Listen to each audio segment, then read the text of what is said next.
कह रही है, महाभारत कह रही है। संकल्प लिया था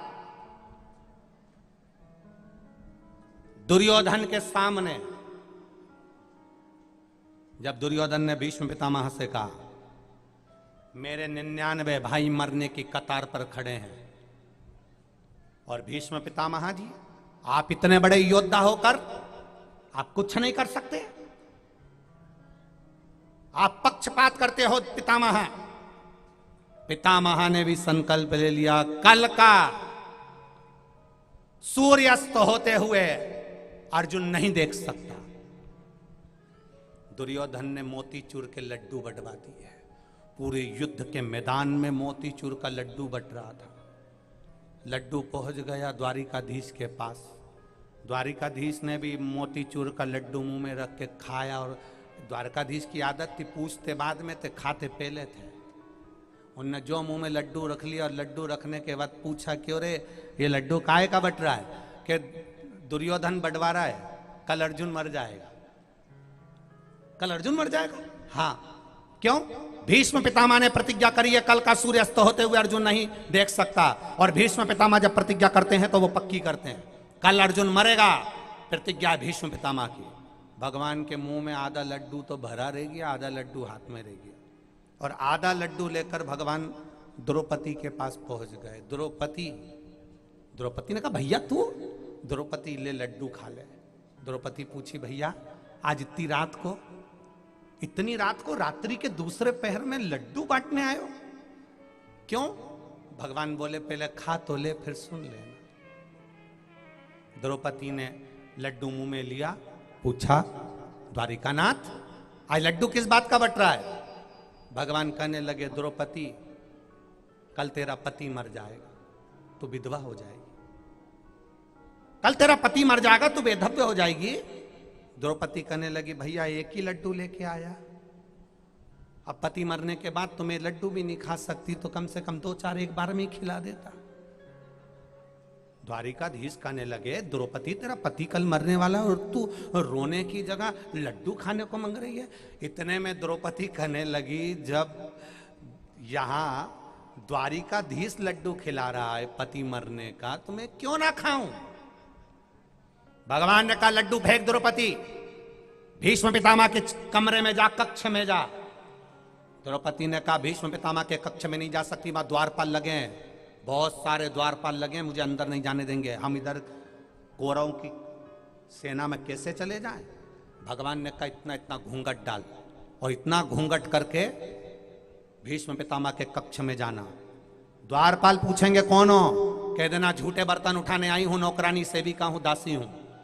इतना घूंघट करना। भीष्म पितामह को भी अपना चेहरा मत बताना, उनके चरण पकड़ लेना। चरण पकड़ना, जब तक वो आशीर्वाद नहीं दे दें तब तक मुंडा मत दिखाना। द्रौपदी कहने लगी चिंता मत करो। अब द्रौपदी चली, इतना घूंघट कर कर, इतना घूंघट करके द्रौपदी चली। ये इतना घूंघट माताएं 2 बार ही करती है, एक बार शादी करके आती है तब मुंह दिखाई होती है तो सोने की रकम मिलती है, और एक बार माता इतना घूंघट जब करती है, घर में कोई बुजुर्ग मरता है, क्योंकि आंसू तो एक भी नहीं आते बट डिजाइन में अंदर से चिल्लाती रहती है। 2 बार इतना घूंघट। अब द्रौपदी ने इतना घूंघट करा और भीष्म पितामह के कक्ष में जाने लगी। द्वारपालों ने पूछा कहां जा रही हो, कौन हो तुम? मैं दासी झूठे बर्तन उठाने आई हूं, जाओ अंदर जाओ। भीष्म पितामह के कमरे में जो द्रौपदी पहुंची तो भीष्म पितामह को नींद नहीं आ रही थी, क्योंकि कल अर्जुन मरने वाला है। खिड़की में से भीष्म पितामह बाहर झांक रहे थे, और द्रौपदी ने जाकर भीष्म पितामह के चरण पकड़ लिए। पितामह को लगा कि रोज दुर्योधन की धर्म पत्नी प्रणाम करने आती थी, आज थोड़ा जल्दी आ गई। रोज ब्रह्म मुहूर्त में आती थी, आज थोड़ा जल्दी आ गई। तो पितामह ने तुरंत देखा कि दुर्योधन की पत्नी पांव पड़ने आई है, ढोक लगाने आई, प्रणाम करने आई। पितामह ने आशीर्वाद दे दिया, अखंड सौभाग्यवती भव। अब देखिए नीचे से ट्यूब दबा और ऊपर से आशीर्वाद निकला, अखंड सौभाग्यवती भव। और द्रौपदी जो पल्लू ली थी उसने उठाया, जो उठाया तो भीष्म पितामह कहने लगे, द्रौपदी तू, कल तो मैंने अर्जुन को मरने का बोला है कि सूर्य अस्त नहीं देख पाएगा, और मैंने तुझे आशीर्वाद दे दिया अखंड सौभाग्यवती होने का। द्रौपदी कहती है, अब तो कल देखा जाएगा कि ये ट्यूब असर करेगा कि नहीं करेगा। अब कल देखेंगे, नहीं तो लोग तो कहते रहते हैं ये ट्यूब लगाओगे तो 5 दिन में गोरे हो जाओगे। अब 5 दिन लगाने के बाद मालूम पड़ेगा कि सही हुआ कि नहीं। अब कल देखेंगे तुमने जो आशीर्वाद दिया अखंड सौभाग्यवती होने का, वो फला कि नहीं फला। उधर अर्जुन, इधर भीष्म पितामह। अर्जुन के रथ पर मेरा द्वारिका नाथ खूब मुस्कुरा रहे भगवान कृष्ण। अब फंसे, अब सूर्य अस्त नहीं देख पाएगा और इधर से आशीर्वाद दे दिया अखंड सौभाग्यवती होने का। अब द्वारिका नाथ मुस्कुरा रहे और भीष्म पितामह अंदर से क्या करूं क्या करूं। पितामह ने तुरंत अपने कक्ष में से पत्र बुलवाया, पत्र को बाण पर लपेटा और बाण पर लपेटकर जो फेंका द्वारिकाधीश के चरणों में पत्र गया। द्वारिकाधीश ने जो पत्र निकाल कर पढ़ा तो उस पत्र में लिखा था, दीन बंधु दीनानाथ मेरी डोरी तेरे हाथ। पत्र में लिखा था, दीन बंधु दीनानाथ मेरी डोरी तेरे हाथ। वचन तुमने दिलवाया कि अर्जुन कल का सूर्य अस्त नहीं देख पाएगा, और आशीर्वाद भी तुमने दिलवाया, जो संसार में होता है वो तुम करवाते हो। तो अब तुम्हें संभालना है, वचन भी रहना चाहिए और आशीर्वाद भी रहना चाहिए। द्वारकाधीश जो पत्र पढ़े तो मुस्कुरा रहे थे, अब चक्कर आने लगे। जैसे ही द्वारकाधीश रथ से नीचे उतरे तो अर्जुन ने पूछा, प्रभु हुआ क्या है।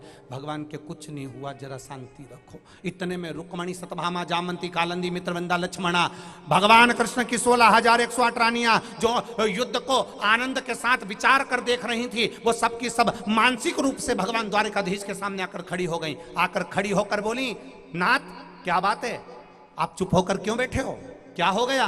भगवान ने पत्र दिया, रुक्मणी पढ़ो। ये पत्र में लिखा है, भीष्म पितामह ने आशीर्वाद दे दिया है द्रौपदी को अखंड सौभाग्यवती होने का, और भीष्म पितामह ने वचन लिया है, संकल्प लिया है कि अर्जुन का सूर्यास्त होते हुए नहीं देख पाएगा। क्या करना चाहिए।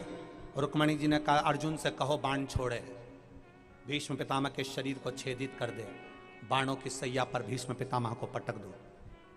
भगवान कहते हैं, भीष्म पितामह को बाणों की सैया पर नहीं पटक सकता, बहुत भजन किया है उसने, मेरा दर्शन किया है उसने, मेरा कीर्तन किया है उसने, बाणों की सैया पर कैसे पटक दूंगा। भगवान जैसे ही बोले तो रुक्मणी जी बोली, आप चिंता मत करो, जितनी एकादशी के व्रत भीष्म पितामह ने करे वो दुनिया में किसी ने नहीं करे। गौ माता की गौशाला में भीष्म पितामह जाते थे, 26 एकादशी के नाम पर 26 गौशालाओं का स्मरण भीष्म पितामह करते थे।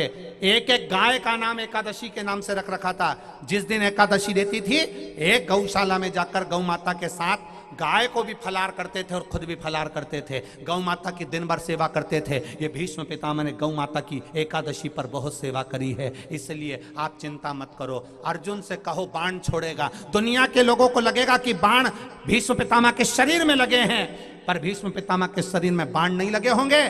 भीष्म पितामह ने जितनी एकादशी के व्रत अपने जीवन में करे हैं, वो सारी एकादशी भीष्म पितामह को हाथ में झेली पड़ी होगी। जितने दिन तक भीष्म पितामह मृत्यु लोक में रहेंगे, उतने दिन तक एकादशी भीष्म पितामह को अपने हाथों पर झेल कर रखेगी। इसीलिए बार बार कथाओं में कहते हैं, वल्लभ कुल की एकादशी करो, भले बकरी जैसे चरो, पर एकादशी करो। जेब में मूंगफली का दाना सेक के रख लो, दिन भर भूख लगे दिन भर चरो, पर एकादशी करो। 25 बार चिप्स तल के खा जाओ, 4 इतने बड़े बड़े पपीते लियाओ, सुबह से लेकर रात तक खाते रहो, पर एकादशी करो, काम आती है। मृत्यु के समय पर वही एकादशी काम आएगी जो तुमने करी है। बाद में दी हुई एकादशी बड़े बेटे ने 4 दे दी, छोटी बहू ने 5 दे दी, पंडित जी ने कहा एकादशी दे दो बुजुर्गों को, इनने 3 दी, उनने 2 दी, उनने 5 दी, उनने 4 दी, जो मरा उसने एक भी नहीं करी, तो इनकी जरूरत पड़ी। अगर वो करके चले जाता तो ये बहुओं की एकादशी की जरूरत पड़ती क्या? करके जाना था ना एकादशी, करके नहीं गया। कई कई लोग कहते हैं गुरुजी हमसे व्रत नहीं बनता, तो हमने कहा हमने कौन करे कि व्रत करो, तुम तो दिन भर चरो, दिन भर चरो ना। फ्रिज पे रख दो मूंगफली का दाना सेक के, कूलर के ऊपर गुड़ रख दो 2 बट्टी,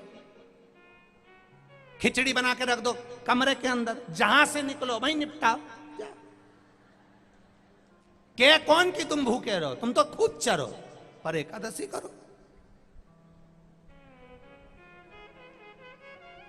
अब हाथ पर झेली एकादशी।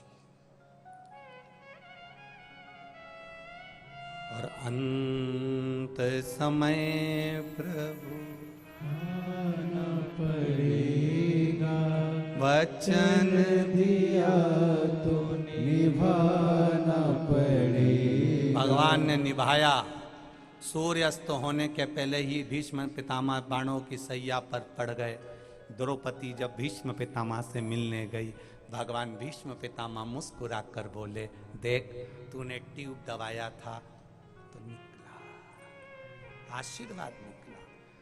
आप भी अपने माता पिता के चरणों को अगर थोड़ा सा दबा लोगे, प्रणाम कर लोगे, नमन कर लोगे, गुरु के चरणों को नमन कर लोगे, निकल कर आशीर्वाद जो मिलेगा वो पूरी जिंदगी से तह देगा। सहज नहीं है। भजन करो,